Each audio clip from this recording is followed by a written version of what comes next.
You decided to promote Nnamdi Kanu's faction, and you refused to tell the world what happened. What is wrong? The truth must be known. There's nothing to hide.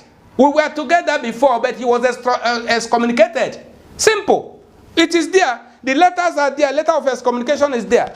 The company registered is there. The documents are there. So these two different things. So right now there's a confusion. When you talk about IPOB, people think of Nnamdi Kanu. No. That is the original IPOB of the elders, which I represent. I'm their spokesman now. So some people say, well, since Nnamdi has taken your brainchild, leave him. How can you? Somebody will steal your intellectual property. You leave him. Well, all you need to do is to say there's a difference between the two. Yes, let me